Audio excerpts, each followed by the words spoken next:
My heart beats fast when I read these words that we're going to look at here.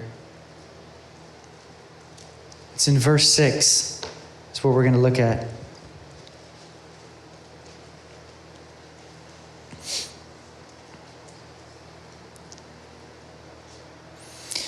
So it says here,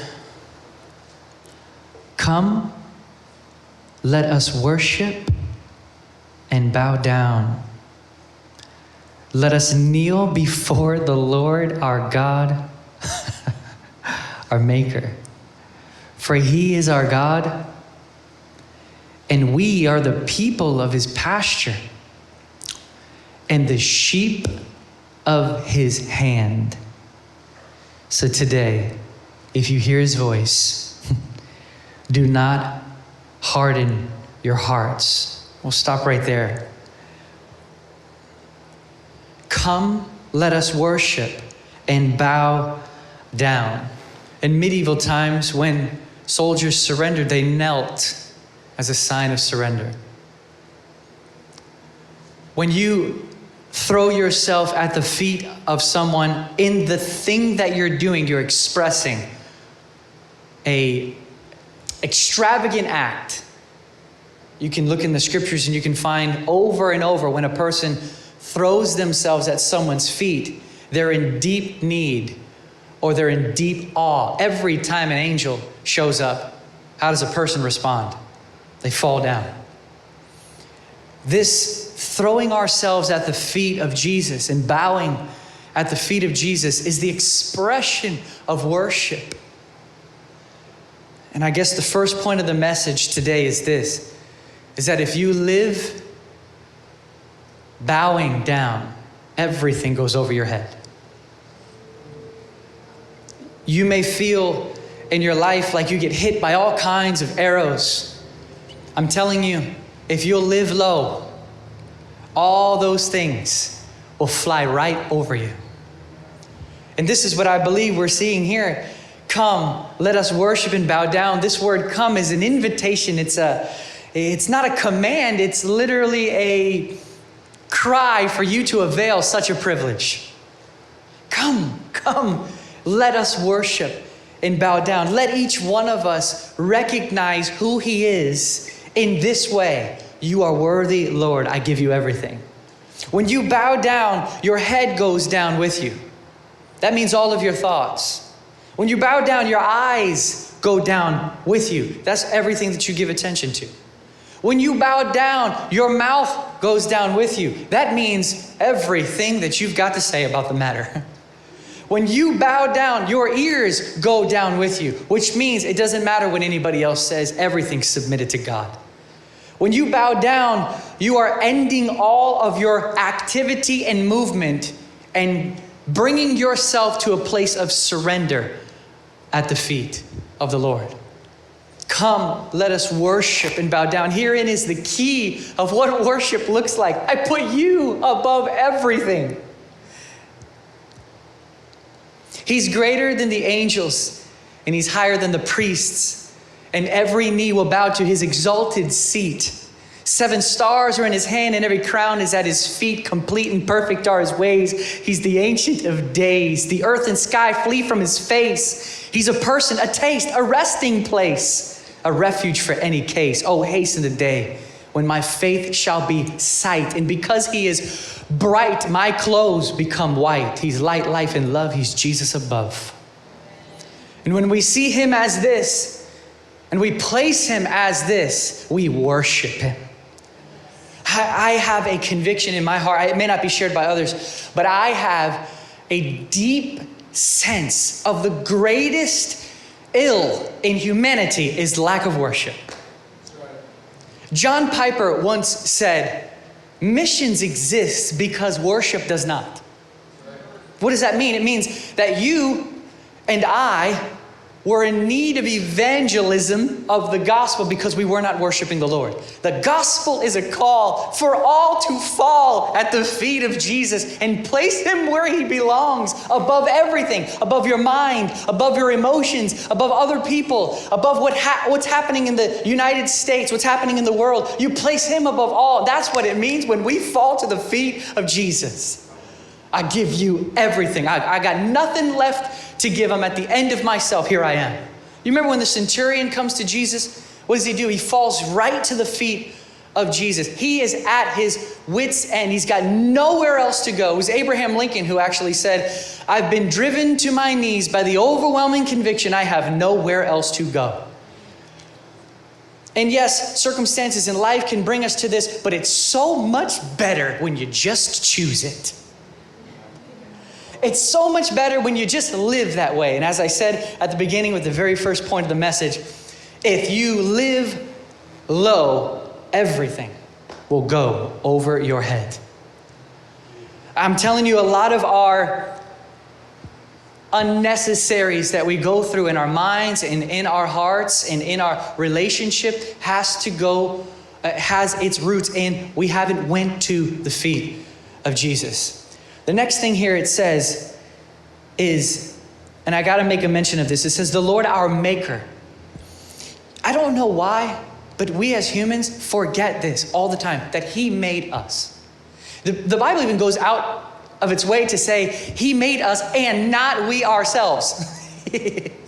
And he's like, if you don't understand he's your maker, well, let me give it to you like this. You didn't make yourself, he made you.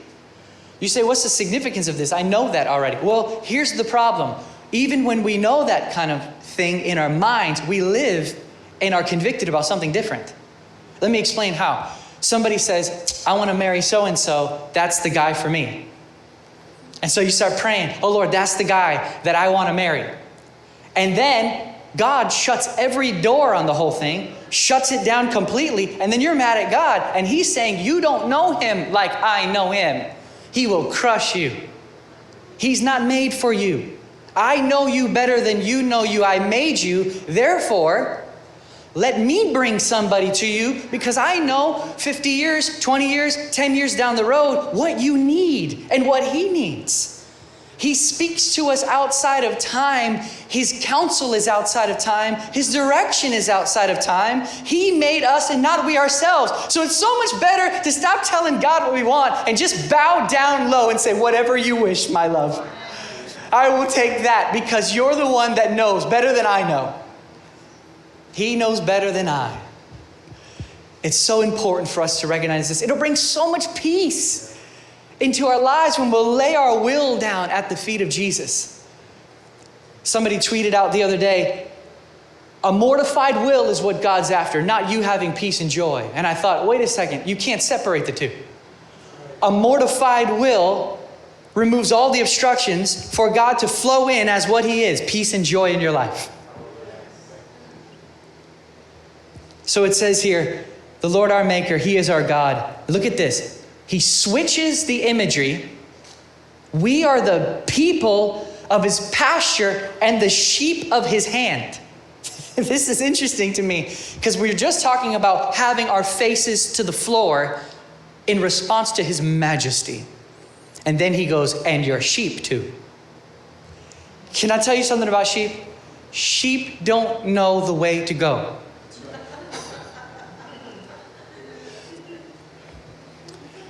Sheep don't even walk up to the shepherd and say, okay, will you let me know the plan here? What's going to happen?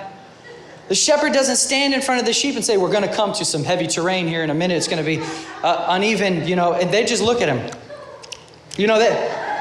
What's he doing? He looks like he's doing something. They have no way to understand what he's doing because he's so much higher in intellectual ability and consciousness than they are. Right? So here's what the sheep do. They stay wherever he is. Listen, I don't know what he's saying, but let's just stay wherever he is. That's our job. I know he's right there. And it's good for us to take that on as our own because sometimes we're like, Lord, tell me what's next. Tell me what the next step is. I'm not going to have peace until you settle all this by telling me what's coming. And the reality is we do much better to be able to say this: I don't know what's coming, but he's right there. And if we're aware of his person, this is the key. Because if he is not the way, then we've got to figure out our own. But if he is the way, then we can just let him be the way. Watchman Nee said the same thing that I just said now. I stole it from him. But he took it and said it this way. He said, if Christ is not life, then you better start working. And he said, but if Christ is life, then you need not struggle. So he says here, we are the people of his pasture, the sheep of his hand. Now look what it says next. Today, if you hear his voice, do not harden your hearts. So he starts with worship and he ends this one little section with hardening your heart, which shows me that the hardening of the heart has to do with whether or not a man will worship. If you refuse to lay everything down at the feet of Jesus, the inevitable effect is your heart will start to get hard. Now, this is why you don't want a hard heart.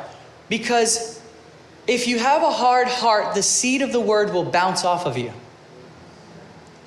All that God does in your life and in my life and all the fruit that is yielded, it comes from receiving the word.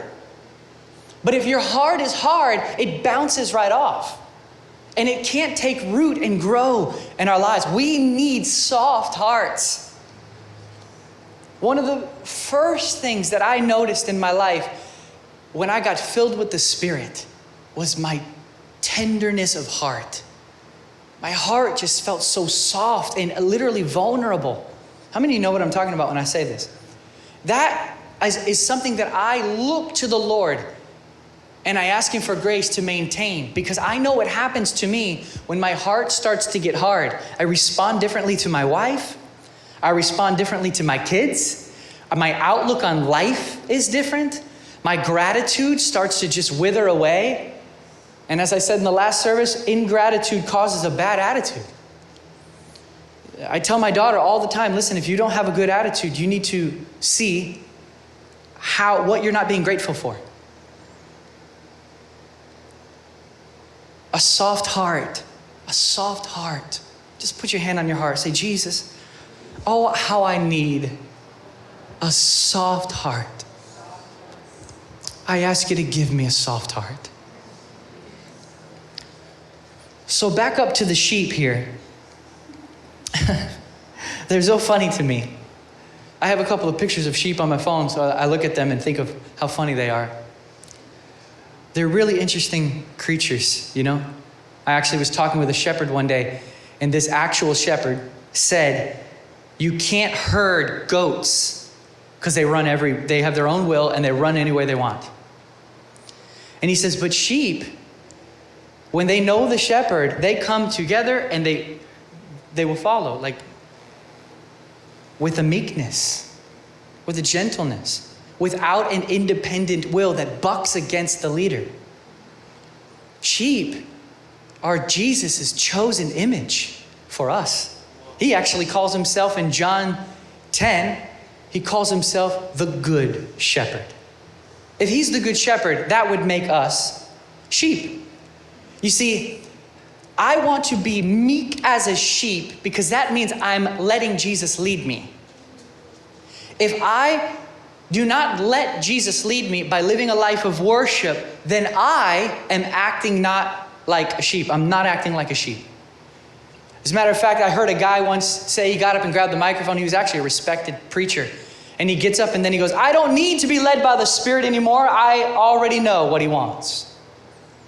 And I thought to myself, that's not sheeply. That's not sheeply. I want to live sheeply. When we choose to worship and bow down, he makes us sheeply. And not only do we have the tenderness to respond to different things in life, but we have the sensitivity to follow the shepherd. And then he can lead us without obstruction, and he can lead us and guide us and strengthen us and stand by us and be who he is supposed to be without any of those unnecessary obstructions. I want to be a sheep, and I guess the call of God that I have for each one of us in this room today is that we would live lives that are low. Low, so low, that even when people swing at us, they can't hit us because we're too low to the ground. Many swings will come, many darts will come. They'll shoot out from the government. They'll shoot out from a friend. They'll shoot out from your workplace. Sometimes even the people close to you can shoot a little dart at you. But if you live low, if I live low, we can be sheep enough to be led by the Lord and tender enough to be led to the slaughter without a sound. It says of Jesus that he was like a sheep that went to the slaughter. He was silent. And I want to be like this. I want to be like my master, not just shining with glory and raising the dead. I want to be humble and meek. Jesus didn't say when he comes and he stands in front of the people, he didn't say, learn of me, I am powerful. He didn't stand in front of them and he said, learn of me, I am most wise. He stood in front of them and he goes, learn of me. I'm meek and I'm lowly in heart, and then you'll find rest for your souls. A lot of the unrest in people's lives goes back to not choosing to go low. But if we'll go low, man, he will keep us. And maybe you're listening to me right now and you're saying, man, that sounds great, but I can't say that I've lived that way.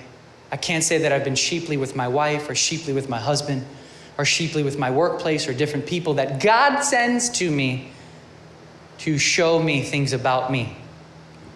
Remember this, Adam hates to see himself in another. Let me explain what I mean. The Adamic nature is sinful nature. And if you're walking in accordance with that Adamic Adam nature, when you see somebody else acting out in Adam, that bothers the Adam in you. There is nothing more imperfect than being impatient with the imperfections of others. God has this strange way, some of the early saints used to call it providence, that he arranges all the little things in your life, tailor-made for you and what you need to be etched off. And when you switch your mind to realize that, then you find that everything that rubs you the wrong way has its origin in someone who's trying to fashion you into something that you're yet not completely that. Are you following me? So let's bring it home. Your boss is nasty to you all the time. God put him there. Why? Because he wants to know if you'll be a sheep. Eric, you don't know my husband. Go low, and his swings will go over your head. Am I trying to say that if you go low, God will remove your boss from you or give you another wife? That's wrong. That's not how it works. Maybe you listen to me now and you say, I have not been this way. Well, can I tell you some really, really amazing news? The scripture tells us that Jesus, the good shepherd, leaves every one of the other sheep to find one that has got distracted. Isn't that amazing? He loves you so much that even if you have strayed from your sheeply way, he will come and find you. I once talked with a woman who was a shepherd for 11 years. She watched over sheep. And she said that when sheep are in the rain, they get wet and their coats become super heavy and many times they fall over. Now, I didn't know this about sheep, but she would know because she was with them for 11 years. She said when a sheep falls down, he cannot get up on his own. Isn't that just like you? That's just like me. And you know what she goes on to say? This is even better. She says, once the sheep has fallen and he realizes that he can't get up, She said if they stay there for a little while, they quickly give up on life. She says, you know this because when you find them, they're still breathing, but they close their eyes and they pretend like they're just waiting for death to come and claim them. Sometimes she says you got to smack them just to recognize that you're going to be okay, because they're just like, forget it, I'm waiting. I'm going to die. There's nothing I can do here. Isn't that just like you? Isn't that just like you? Have you ever made a mistake and you thought, there is just no hope for me? Jesus, it's over. Why even try anymore? Anybody? You ever gotten to that point where you just want to give up on life? Listen to what she says next. This is the best part. She says, you have to grab him, the sheep. You got to turn him over. But she says, don't put him down on his legs because he doesn't have any blood in his legs. He'll fall over immediately again. She says, what you have to do is you got to grab him and then you got to turn him over and you got to hold him to your chest tightly and hold him until the blood returns to him. Isn't that just like Jesus? When you fail, you feel it's over. He doesn't even, why would you even want me? What does he do? He picks you up. He turns you over.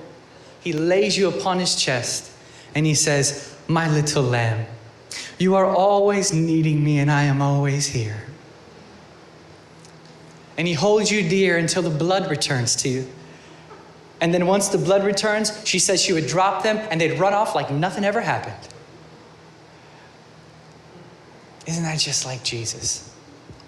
Why am I bringing this up? I think these things are intimately connected. As a matter of fact, I see it right here in the scriptures. Oh, come, let us worship and bow down. Let's kneel before the Lord our God, our Maker.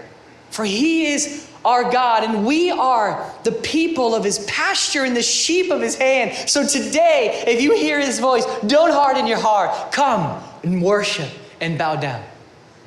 Here's my call for you today. And I'm not an altar call guy. I mean, I've done altar calls before, but I'm not really that way because I grew up in the church and I responded to altar calls. And then Tuesday, I was doing the same thing again.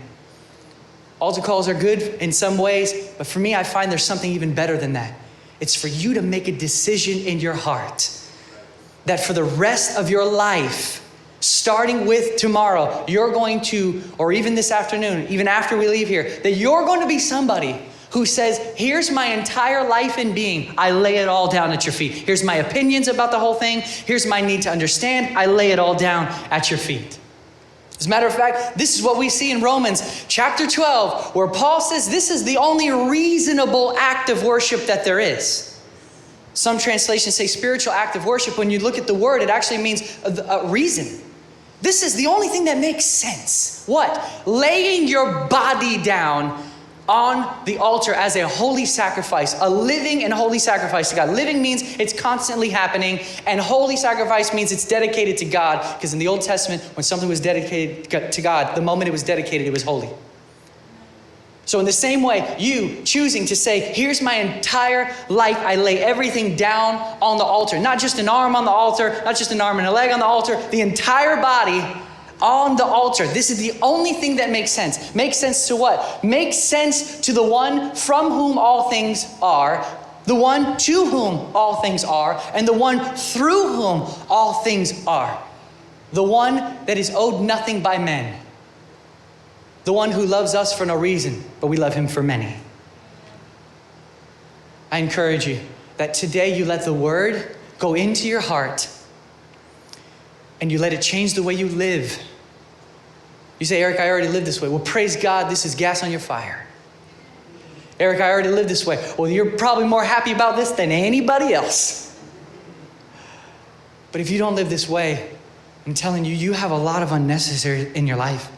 I'll talk to you just as just a fellow, flawed, sinful human being that needs Jesus every day. You have a lot of unnecessary things going on in your life if you do not bow low and give him everything. And I'll close with the very same statement that I opened with. If you will live bowed down, everything will go over your head. God bless you guys.